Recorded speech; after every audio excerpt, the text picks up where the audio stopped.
اوس چې کوم دي په دې آیتو کې د معاشرې دپاره آداب ذکر کوي.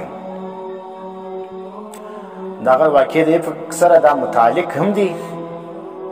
نو څه رقم معنا لکه څنګه چې دا خلک الزامونه لګوي یا معاشره خرابېږي، هغه په کومو شیانو باندې؟ هغه د آدابو د لحاظ نه کول په وجه باندې چې د آدابو لحاظ وسي، بیا به معاشره چې وي صفا به وي. که د دې آدابو لحاظ خلکو نه کوي، خاص کر مسلمانان نه کوي، نو بیا به معاشره خراب وي.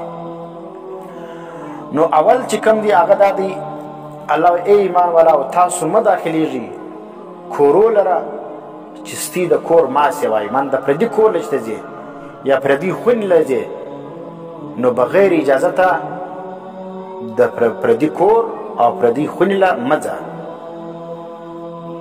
وشي تور ننوځې چې اجازه درته میلاو شوله، بیا به اول څه کوې؟ سلام باچوې.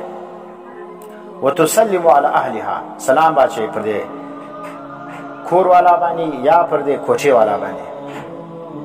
ذالکم خیر لکم، دا نو ډېر غوره کار دی سي دپاره چې الله وایي خیر دی.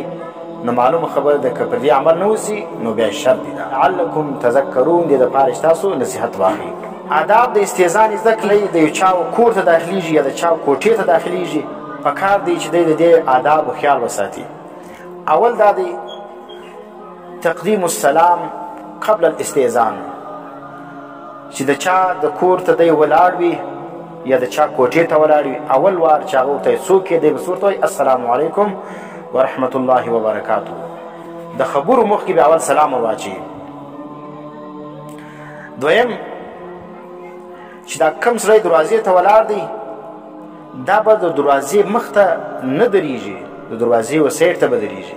ولې دروازه که خلاصه شوله کور ګرد معلومېږي. نو ادب دا دی سړی د چا کوټې له ورځي یا د چا کور له ورځي، نو ته به څه کوې؟ د هغه مخکې به لا ته د دروازې و سیټ ته ولاړې. نو چې مخامخ ودرېدې، که کوچني دروازه خلاصه کړه یا بل چا خلاصه کړله، نو ګرد د کور دغه چې کوم دی هغه به معلوم سي.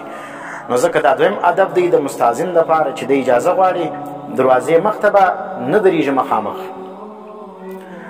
سیټ ته به درېږي ښي طرف ته یا چپه طرف ته.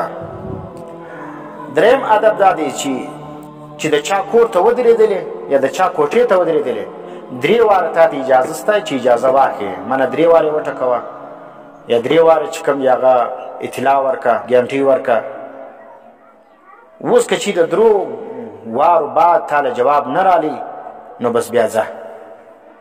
دا مه کوه چې بیا نو پخوا دې په کوچني ډبر ورټکوي او اوس چې کوم هغه غټه ډبر راواخلې، پخوا سوکه ورټکوي اوس یې په زور ورټکوي.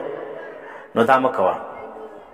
درې واره اجازه شریعت کې شته چې درې واره دې وټکوله دروازه، د هغه وروسته څوک نه راووتی، بیا تاله دا حکم دی چې ځه به زه دا کوره. او دا رقم د چا خونې ته ولاړ وې، دروازه دې وټکوله، درې واره دې وټکوله، نه خلاصي، بس بیا ځینځه. او بل دا دی چې څه وخت دروازه خلاصه شوله یا دروازې د خلاصېدو مخکې چې ته د چا سره خبرې کوې، نو د خپل ځان تعارف ورته کوي چې زه فلانۍ سړی یم، د فلاني زوی یم.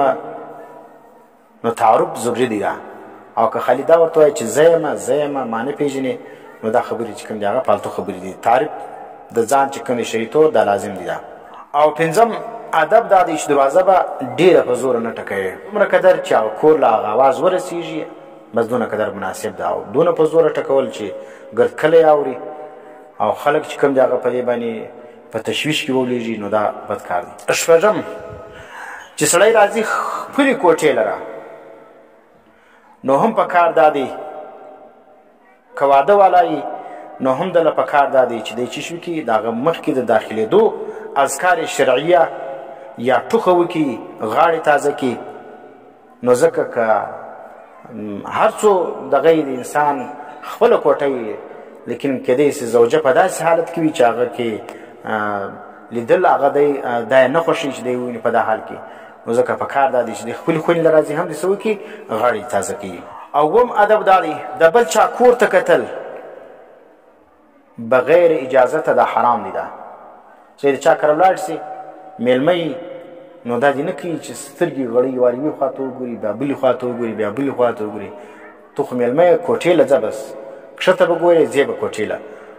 نو دا ادب چې کوم دا شریعت موږ ته راښولی چې ته به څه کوې، ډایرکټ ځه کوټې له. که چېرې دا سره د کتل دپاره راوستلی چې سره یې وګوره بیا پروا نه لري او که د مېلمستیا دپاره راوستلی او ته په سره کې ګورې دورې دورې ګورې دا چیز دی د آداب خلاف دی او نبی الاسلام وایي من اطلع فی بیت قوم بغیر اذنهم وایي که چا د بل چا کور بغیر د اجازت د هغه وکتل نو تحقیق سره حلال دی د خلکو لره چې د سترې سړي سترګه وباسي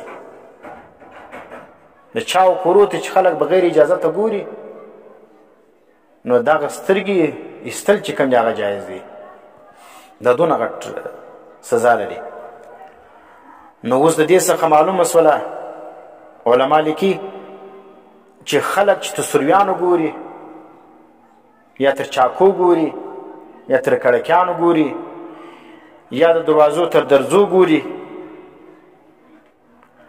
اور د چا پټ حالات معلومي چې دا څه وایي د څه کوي دا ګرد په دې کې داخل دی لوړه چاته ورته ګوري یا د بله ځای ورته ګوري دا ګر په تجسس کې داخل دي دا حرام کارونه دي دا به سړی نه کوي اتم دا دی که چیرې اجازه نه سو میلاو د اجازه وغوښتله دروازه یې وټکوله